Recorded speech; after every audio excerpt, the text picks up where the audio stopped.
महाकाल नगरी से, जहाँ पर की पंकज त्रिपाठी बने कांति साह मुग्दल को दिखाया जाता है। भगवान महाकाल का पक्का भक्त कांति उज्जैन के महाकालेश्वर मंदिर के बाहर प्रसाद चढ़ावे वगैरह की दुकान चलाता है। मंदिर के बड़े पुजारी की शरण में रहने वाले कांति एक सच्चे आस्तिक भक्त की सबसे बड़ी आइडल इमेज है और मंदिर के बाहर उसकी दुकान भी अच्छी खासी चल जाती है। जिसके बाद कांति की पूरी फैमिली को दिखाया जाता है, जिसमें उसके घर में पत्नी की समेत एक बेटा और एक बेटी रहते हैं, जिसमें बेटे का नाम विवेक तो बेटी का नाम दमयंती और दमू है। कांति की बेटी एक छोटे स्कूल में पढ़ती है, वहीं उसका बेटा विवेक एक इंटरनेशनल स्कूल में पढ़ता है। लेकिन स्कूल इंटरनेशनल हो या फिर कस्बे, है तो इंडिया में और उसमें स्टूडेंट आते तो हमारे इसी समाज से। तो एक दिन विवेक अपने दोस्त के यहाँ पर जाता है और घर वालों से कह देता है कि आज रात वो उसी के घर पर बिताएगा। और अगली सुबह जब होती है तो विवेक हॉस्पिटल में पाया जाता है। ये बात सुनने के बाद कांति तुरंत ही हॉस्पिटल जाता है, जहाँ पर कि वो अपने बेटे से मिलता है। जिसके बाद कांति डॉक्टर से मिलता है तो डॉक्टर कांति को कुछ ऐसी बातें बताता है कि कांति को कुछ भी समझ नहीं आता है। डॉक्टर कांति को बताता है कि विवेक ने कुछ ऐसी गोलियां खाई है जिस वजह से विवेक रात भर जागा है। तो कांति उस डॉक्टर से कहता है कि इसमें क्या बड़ी बात है, अगर किसी भी बच्चे की नींद पूरी नहीं होगी तो वो तो बीमार पड़ेगा ही। तब जाके डॉक्टर कांति को असली सच बताता है। वो बताता है कि विवेक ने कुछ ऐसी गोलियों का इस्तेमाल किया है जिन गोलियों का इस्तेमाल हम सुहागरात के समय पर करते हैं। और डॉक्टर कांति को ये भी बताता है कि विवेक ने सारी रात मास्टरबेट की है। ये सुनने के बाद कांति को बहुत ज्यादा विवेक पर गुस्सा आती है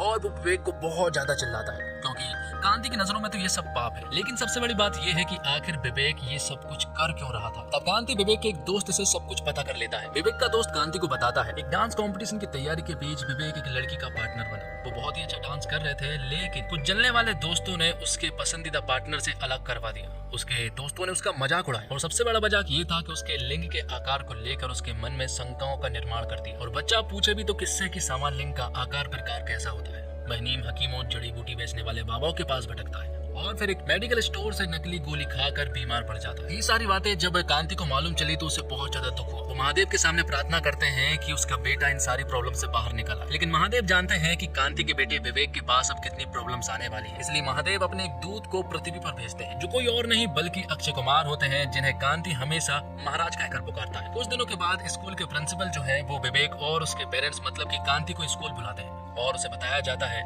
कि विवेक ने जो हरकत की है उसकी वजह से हम उसे स्कूल से बाहर निकाल रहे हैं। कांति को ये समझ नहीं आ रहा था कि आखिर विवेक ने ऐसा क्या कर दिया जिस वजह से उसे स्कूल से बाहर निकाला जा रहा है। तब कांति को एक वीडियो बताया जाता है जिसमें कि विवेक जो है वो स्कूल के बाथरूम में मास्टरबेट कर रहा होता है और ये वीडियो विवेक के कुछ जलने वाले दोस्तों ने बना ली थी और उसे हर जगह शेयर भी कर दी थी। इसलिए स्कूल का ये फैसला निकलता है कि अब वो विवेक को किसी भी हालत में इस स्कूल में तो नहीं रखना चाहते, इसलिए वो उसे स्कूल से बाहर निकाल देते हैं। और धीरे धीरे करके ये वीडियो जो है वो पूरे शहर में वायरल हो जाती है। वीडियो इस प्रकार वायरल होती है कि ये वीडियो उसके घर तक भी पहुंच जाती है और अब विवेक और उसकी फैमिली किसी को भी मुंह बताने लायक नहीं है। कांति जब ये सब देखता है तो उसे बहुत ज्यादा गुस्सा आता है, क्योंकि उसकी इमेज जो है वो एक सच्चे श्रद्धा और आस्था वाली है। लेकिन अब वो किसी से आंख उठा के भी बात नहीं कर सकता, इसलिए वो फैसला करता है कि अब वो यहाँ पर नहीं रहने वाले और अब वो कहीं दूसरे शहर में किसी रिलेटिव्स के पास चले जाएंगे। उसी रात अपने किसी रिलेटिव्स के पास जाने लगते हैं। वो स्टेशन पहुंचते हैं जहाँ पर कि अगली सुबह की ट्रेन का इंतजार कर रहे थे, लेकिन तभी अचानक से विवेक जो है वो रेलवे की पटरियों पर पहुंच जाता है और आत्महत्या करने की कोशिश करने लगता है।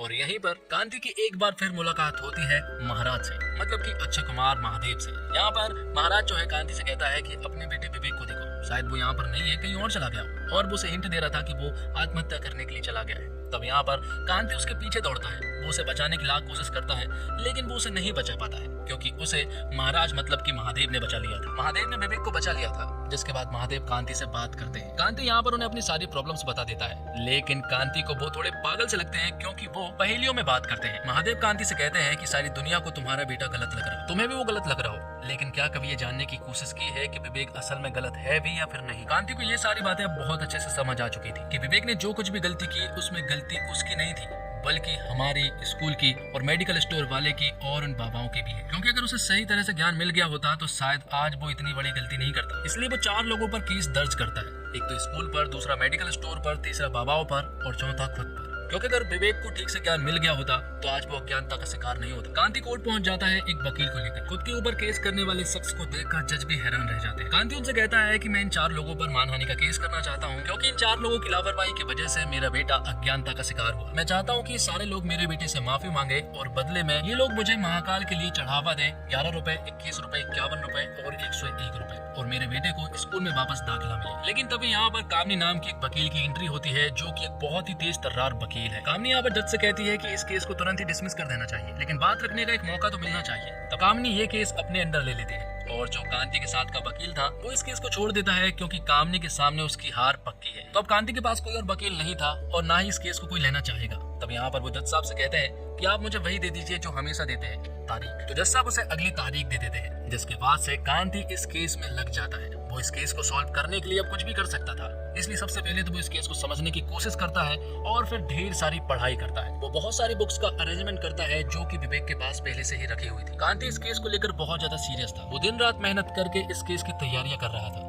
और सारी चीजों की रिसर्च भी कर रहा था, जिसमें कि उसकी बेटी दमयंती भी उसका साथ दे रही थी। तो अब तारीख वाले दिन कांति जो है वो कोर्ट रूम पहुंच जाता है, जहाँ की हालत बहुत ज्यादा खराब थी, उसने पहले ही देख ली थी।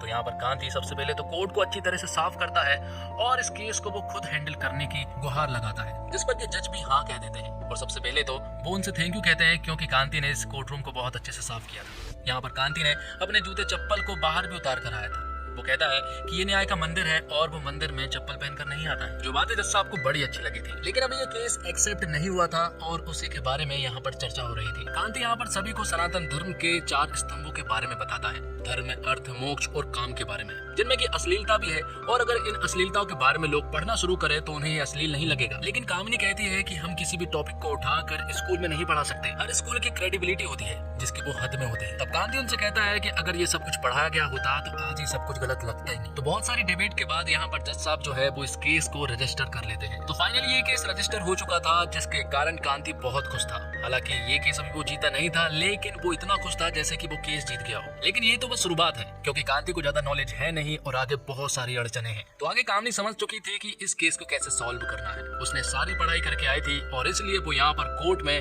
विवेक को बुलाती है। वो उसे कटघरे में पेश करती है और उसे सवाल पूछती है। कामनी यहाँ पर विवेक से बहुत ही उल्टी सीधे सवाल पूछती है, जिनके जवाब विवेक दे तो पाता है नहीं, साथ ही वो अपने सर को ऊंचा भी नहीं कर पाता है और इस कोर्ट से भाग जाता है। और जब कांति अपने घर पहुँचता है तो उसकी मुलाकात उसके घर के बाहर महादेव से होती है। महादेव कांति से कहते हैं कि वो बोलो जो कानों को अच्छा लगे, वो बोलो जो समाज को अच्छा लगे। कांति उनसे कहता है कि आपकी ये सारी बातें किसी को समझ में आती भी हैं या फिर नहीं, जिस पर कि महादेव उससे कहते हैं कि मुझे जिसको जो समझाना होता है वो समझ जाता है। कुछ देर बाद यहाँ पर कांति को समझ आ जाता है कि आखिर महाराज क्या बोल रहे थे। उनकी बातों पर गौर करने के बाद अगले दिन वो फिर से कोर्ट में पेश होता है और सबके सामने एक सॉलिड स्पीच देता है। कांति को मालूम है कि आगे कामिनी जो है वो उसकी बेटी दमयंती और उसकी बीवी को भी कटघरे में पेश करने वाली है, इसलिए उसने अपना होमवर्क पहले से ही करके आया था। क्योंकि जो सवाल कामिनी उसकी बीवी और उसकी बेटी से कर रही थी, उनका जवाब जो है वो उसकी बेटी और बीवी बहुत ही ओपन माइंडेड होकर दे रहे थे, जो देखकर कामनी भी बहुत अच्छे से समझ गई थी कि कांति ने अपना होमवर्क पहले से ही करके आया है। अब आगे कामनी जो है वो एक औरत को कटघरे में पेश करती है और वो औरत दरअसल में एक प्रोस्टिट्यूट होती है। और यहाँ पर कामनी सभी को बताती है इनका बच्चा भी स्कूल में पढ़ता है और स्कूल उसे अलाउ भी करता है। स्कूल के बाहर आप जो भी करें, लेकिन आपको स्कूल में हद में रहना होगा। अगर स्कूल ने अपने स्टूडेंट को लेकर, डिसिप्लिन को लेकर एक एक्शन लिया है तो इसमें क्या बुरी बात है। तो यहाँ पर कांति की बोलती बंद हो जाती है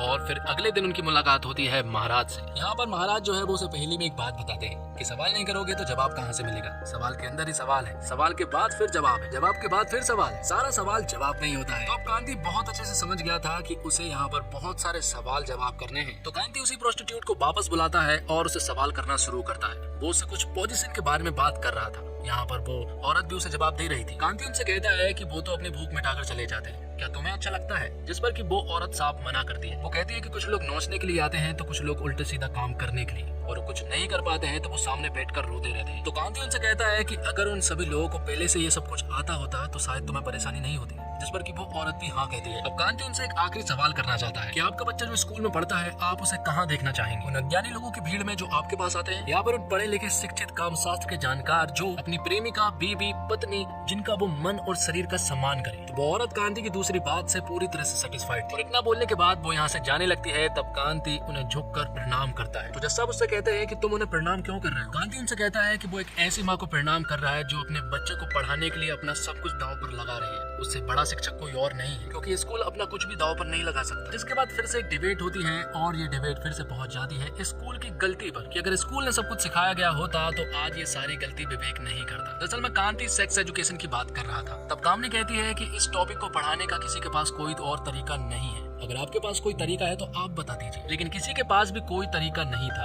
तब कामनी उससे कहती है कि अगर आपके पास कोई तरीका ना हो तो आप इस केस को वापस ले लीजिएगा, अगर तरीका हो जो कि बलगर ना हो तो आप हमें बता दीजिएगा। अब कुछ दिनों के बाद फिर से कांति की मुलाकात होती है महाराज जी से। यहाँ पर महाराज जी उसे फिर से अपना ज्ञान देना शुरू करते हैं। वो उससे कहते हैं कि सच को दबाओ मत, सच को बताओ, क्योंकि सच हमेशा नग्न होता है। जो है उसे बेसा बता दो, क्योंकि सत्य सुंदर होता है और सुंदर इससे भी। वो दोनों यहाँ पर कचौरी भी खा रहे थे और यहाँ पर महाराज कांति को भी एक कचौरी देते हुए कहते हैं कि कचौरी को देखकर खाना, क्योंकि जिस कागज में कचौरी थी उसमें बहुत ही अच्छी कुछ इन्फॉर्मेशन थी जो कि कांति के काम आ सकती थी। अब कांति को ये बात तो बहुत अच्छे से समझ आ गई थी कि उसे सब कुछ खुलकर बताना है, इसलिए अगले दिन वो कोर्ट में ह्यूमन बॉडी के कुछ पोस्टर्स लेकर जाता है जो कि एकदम नग्न थे, जिन्हें देखकर कामनी कहती है कि ये बलगर है और इन्हें हटा देना चाहिए। लेकिन कांति उनसे कहता है कि ये सारे पोस्टर्स स्कूल और प्रयोगशाला में पाए जाते हैं और सारे शिक्षक इन्हीं पोस्टर के द्वारा ह्यूमन बॉडी के पार्ट्स को पढ़ाते हैं, तो फिर इन्हीं पोस्टर्स के द्वारा हम गुप्तांग के बारे में भी आराम से पढ़ा सकते हैं। कांति ये भी कहता है कि जन्म प्रमाण पत्र से लेकर मृत्यु प्रमाण पत्र तक उसकी पहचान होती है लिंग, और आज उसी पहचान की बात करने में और बताने में आज हमें शर्म आ रही है। कांति यहाँ पर एक सॉलिड स्पीच देता है, जिसके कारण ये केस जो है वो कांति की तरफ झुकने लगा था। लेकिन आखिर में कामनी पब्लिक से पूछती है कि आखिर किन किन लोगों को लगता है कि इस टॉपिक पर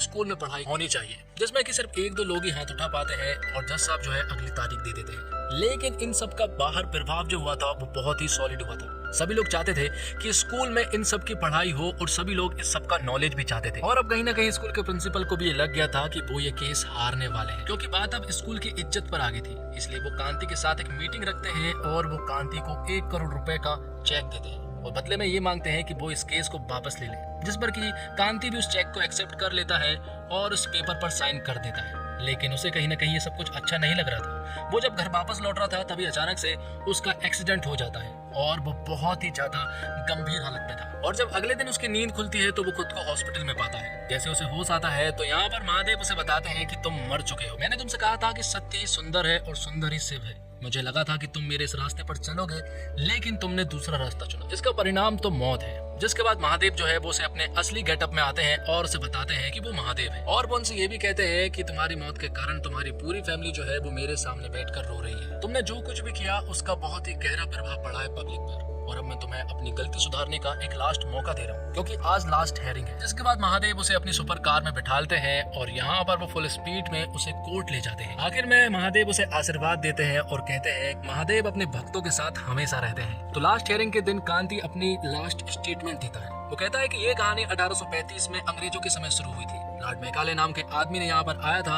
और उसने गुरुकुल की पढ़ाई को खत्म करके अपनी अंग्रेजी पढ़ाई को यहाँ पर लाया और सारी शिक्षा पद्धति को बदल कर रख दी। उस गुरुकुल की पढ़ाई को बदल कर रख दी जहाँ पर की काम शास्त्र भी पढ़ाया जाता था। ब्रिटिश एक्ट के द्वारा पढ़ाई को बदली गई थी। लेकिन आज आजादी के 75 साल हो चुके हैं, लेकिन अभी भी हम उसी पद्धति को अपना कर उन्हीं की पढ़ाई को फॉलो कर रहे हैं। और कहाँ ये ब्रिटिश के लोगों ने गुरुकुल की पढ़ाई को अपने साथ लेकर चले गए, वहाँ पर उन्होंने इस पढ़ाई का नाम आधुनिक पढ़ाई रखा और ये हमसे आगे निकल गए और हम वहीं के वहीं रह गए। थोड़ी देर के बाद यहाँ पर विवेक भी आ जाता है और कामनी उसे सवाल पूछने लगती है कि क्या उसने उस दिन गलत किया था, जिस पर कि विवेक उनसे कहता है उसने जो कुछ भी किया वो गलत नहीं किया, उसने जिस जगह पर किया वो गलत किया। तब वो स्कूल से माफी मांगता है और एक बार फिर से स्कूल में एडमिशन की गुजारिश करता है। तब कामनी उससे कहती है कि ये बहुत ही बेशर्मी वाली बात है कि तुमने जो कुछ गलत किया तुम उसे गलत नहीं मानते। लेकिन धीरे धीरे करके पूरी पब्लिक जो है वो विवेक को सपोर्ट करने लगती है और कहती है कि विवेक ने कुछ गलत नहीं किया है, क्योंकि हम भी करते हैं और सभी करते हैं। यहाँ पर जितने भी लोग आए थे वो यहाँ पर कांति की बातों से प्रभावित होकर आए थे। तो इस तरह से कांति इस केस को जीत जाता है। और जब सब कहते हैं कि ये गलती जो है वो एजुकेशन सिस्टम की है,